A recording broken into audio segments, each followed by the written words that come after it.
মৰমৰ শিক্ষাৰ্থীসকল, আমি ইতিমধ্যে অষ্টম মানৰ গণিতৰ অনুশীলনী 6.3 কেইটামান অংক আমি ইতিমধ্যে সমাধান কৰিছোঁ। আমি কৰি আছিলোঁ 3 নম্বৰ প্ৰশ্নটো মৌলিক উৎপাদক বিশ্লেষণ পদ্ধতিৰ বৰ্গমূল উলিওৱা। আমি ইয়াৰে দুটা অংক ইতিমধ্যে কৰিছোঁ আৰু দুটামান কৰি দিম, বাকীবিলাক তোমালোকে গৃহকৰ্ম হিচাপত নিজে কৰিব পাৰিবা। একেবাৰে সহজ। আজি আমি 6 নম্বৰ অংকটো লৈছোঁ। প্ৰথমতে মৌলিক উৎপাদক বিশ্লেষণ কৰিম। 5929 5929। ইয়াত শেষৰ ফালে কি আছে? অযুগ্ম সংখ্যা আছে, গতিকে 2 দি হৰণ নাযায়। 3ৰে হৰণ যাব নে এনেকে চাম। এই গোটেইকেইটা যোগ কৰি চাম। 5 যোগ 9 যোগ 2 যোগ 9 9 যোগ 9 18 20 20 পাছে কিমান? 25। যোগফলটো কিমান পালো? 25। 25ক যিহেতু 3ৰে হৰণ নাযায়, গতিকে গোটেই সংখ্যাটোক আমাৰ কিহেৰে হৰণ নাযাব? 3ৰে হৰণ নাযাব। গতিকে আমি কি কৰিম? এইটো 4ৰে নাযাব, 5ৰেও নাযায়, শেষৰ ফালে 5 নাই। গতিকে আমি এইটো কি কৰিম? 7ৰে হৰণ কৰি চাম। 7 8 গুণ 56 59 আছিল, 56। 3 আহিলে 3 32 হ'ল। 7 4 গুণ 28, 4 বাকী থাকিল, ইয়াত 4টো আহিল 49, 8 8 গুণ 49। যেহেতু বৰ্গমূল এবাৰ 7ৰে গৈছে মানে নেক্সট 7ৰে যাবই আৰু, যেহেতু জোৰ হ'ব লাগে। 7 গুণ 7, 1 হ'ল 14, 7 দুগুণ 14, 7 1 গুণ 7। আমি কি পালো? 121 পালো। 121 হলে কিহেৰে যাব? বেলেগ কোনো সংখ্যাৰে নাযায়, 11ৰে যাব। কাৰণ 11ৰ বৰ্গ 121। 11 11 গুণ 121। আমি কি পালো? 5929 কি পালো? 7 into 7 into 11 into 11। এটাকে 5929ৰ বৰ্গমূল কি হ'ব? বৰ্গমূল মানে কি কৈছিলো? এই যে জোৰ হিচাপত থাকে, এটা জোৰৰ সলনি এটা সংখ্যা আৰু আনটো জোৰৰ সলনি এটা সংখ্যা। 7 দুটা আছে, তাৰ সলনি এটা পূৰণ। 11 দুটা আছে, তাৰ সলনি 11 এটা। 11 7 গুণ কিমান? 77। এইটো হৈছে উত্তৰ। আমি প্ৰথমতে উৎপাদক বিশ্লেষণ কৰিলো। শেষৰ ফালে অযুগ্ম সংখ্যা আছিল কাৰণ 2ৰে হৰণ নাযায়। তাৰপিছত 3ৰে চালো, গোটেইকেইটা সংখ্যা যোগ কৰি চালো। যোগ কৰি চোৱাৰ পিছত 3ৰে হৰণ যোৱা নাই, তাৰপিছত 4ৰে নাযায়, যুগ্ম সংখ্যা নাই। 5ৰেও নাযায়, শেষৰ ফালে 5 বা 0 নাই। 6ৰেও নাযায়, 2 আৰু 3ৰে যিহেতু নাযায়, গতিকে 7ৰে চালো। 7ৰে হৰণ গ'ল। 7ৰে হৰণ যোৱাৰ পিছত এটা 7ৰে হৰণ কৰাৰ পিছত আৰু এটা 7ৰে হৰণ যাবই। কিহৰ কাৰণে? যিহেতু বৰ্গমূল উলিয়াব দিছে, আমাৰ উৎপাদকবিলাক জোৰ হিচাপত থাকিব। গতিকে পিছত 7ৰে হৰণ কৰিলো, তাৰপিছত 121 পালো। 121ক কি পালো? 11ৰে হৰণ কৰোঁতে 11 পালো। তাৰপিছত 5929ৰ উৎপাদক কেইটা কি হ'ল? 7 7 11 11। দুটা বৰ্গমূল উলিয়াব লাগিলে কি কৰিম?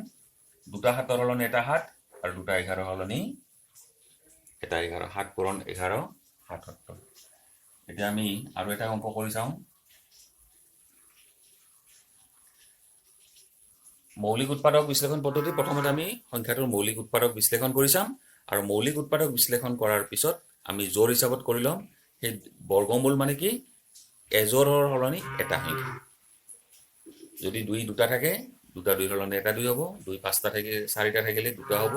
6টা থাকিলে 3টা হ'ব। এতিয়া আমি শেষৰ অংকটো কৰি চাম। 8 নম্বৰ অংকটো।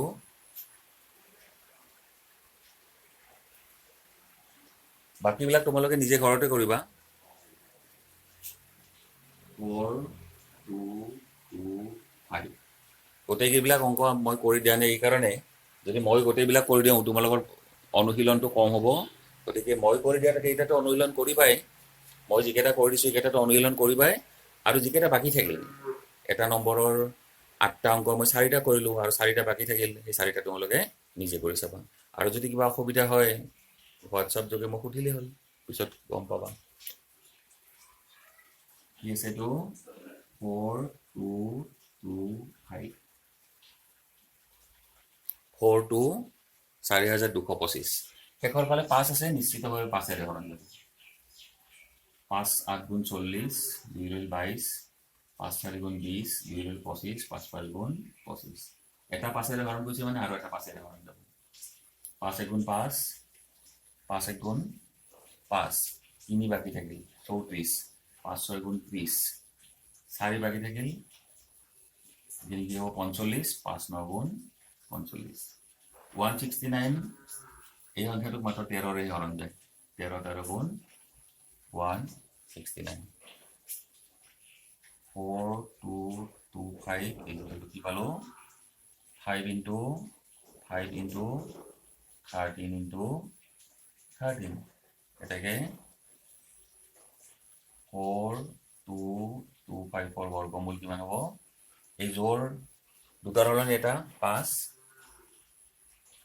পূৰণ 13 দুটা আছে, দুটা 13 হলনি এটা 13, 13 5 গুণ 65।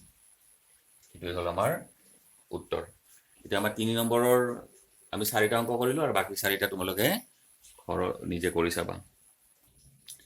এতিয়া আমি 4 নম্বৰ অংকটোৰ ফালে আগবাঢ়িছো। 4 নম্বৰ অংকটো কি আছে? কেইটামান সংখ্যা দিয়া আছে।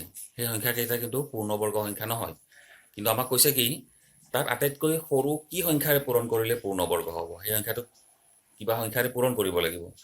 কি সংখ্যাৰে পূৰণ কৰিলে পূৰ্ণবৰ্গ হ'ব সেইটো আমাৰ নিৰ্ণয় কৰিব লাগে। প্ৰথমটো কি আছে 15। আমাৰ কি কৰিম পূৰ্ণবৰ্গ কৰাৰ কাৰণে প্ৰথমতে উৎপাদক বিশ্লেষণ কৰি চাম। 15 উৎপাদক বিশ্লেষণ কৰিলে কি হ'ব? 3ৰে হৰণ কৰিলো 5 বাৰ, এটাকে 15 মানে কি হ'ব 3 পূৰণ 5। কিন্তু আমি এটা কথা জানো যে সংখ্যা এটা যদি পূৰ্ণবৰ্গ হ'ব লাগে তেনেহ'লে সংখ্যাটো উৎপাদক বিশ্লেষণ কৰোঁতে জোৰ হিচাপত থাকিব লাগে।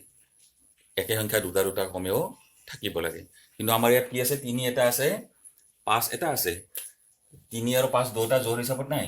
গতিকে ইয়াক আমি পূৰ্ণবৰ্গ কৰিব লাগিলে কি কৰিব লাগিব? জোৰ হিচাপত যদি কৰিব লাগে আমাক কি দৰকাৰ? এটা 3 দৰকাৰ আৰু এটা 5ৰ দৰকাৰ। এটাকে পূৰণ কৰিবলগীয়া ৰাশিটো কি হ'ব? পূৰণ কৰিবলগীয়া সংখ্যাটো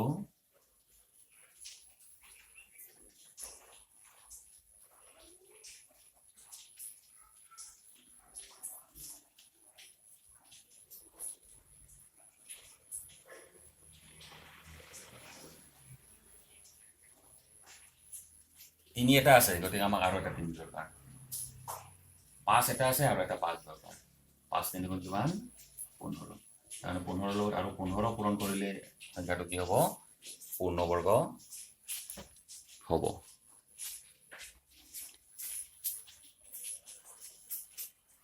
এতিয়া আমি আৰু এটা অংক কৰোঁ ইয়াৰ। কোনটো শেষৰ অংকটো কৰিম? 4 নম্বৰটো 175 175। এইটো আমি বিশ্লেষণ কৰি চাম উৎপাদক বিশ্লেষণ। 175ক 5ৰে হৰণ কৰি কি হ'ব? 5 3 গুণ 15, 5 5 গুণ 25, 5ৰে পূৰণ কৰিলে কি হ'ব? 7। এটাকে 175 equal to 5 into 5 into 7। আমি কি পালো? 5টো জোৰ হিচাপত পালো, কিন্তু 7টো জোৰ হিচাপত পোৱা নাই। কিন্তু পূৰ্ণবৰ্গ হ'ব লাগিলে কি হ'ব? সংখ্যাবিলাক উৎপাদকবিলাক সদায় জোৰ হিচাপত থাকিব লাগে। গতিকে ইয়াত 5টো জোৰ হিচাপত আছে ইতিমধ্যে, 5ৰ আমাৰ দৰকাৰ নাই। দৰকাৰ কি হ'ব? 7 এটা দৰকাৰ হ'ব। গতিকে পূৰণ কৰিবলগীয়া সংখ্যাটো কি হ'ব? 7। গতিকে ইয়াৰ আমি 4টা অংক আছিল, 2টা কৰিলোঁ আৰু বাকী 2টা তোমালোকে এনেকৈ উৎপাদক বিশ্লেষণ কৰি চাবা। যিটো সংখ্যা জোৰ হিচাপত নাথাকে সেই সংখ্যাটোৱে হ'ব পূৰণ কৰিবলগীয়া সংখ্যা। গতিকে মৰমৰ শিক্ষাৰ্থীসকল, আজিলৈ আমি ইমানতে সামৰণি মাৰিলোঁ। পৰৱৰ্তী শ্ৰেণীত ইয়াৰ পিছৰ অংকবিলাক আমি সমাধান কৰিম। ধন্যবাদ।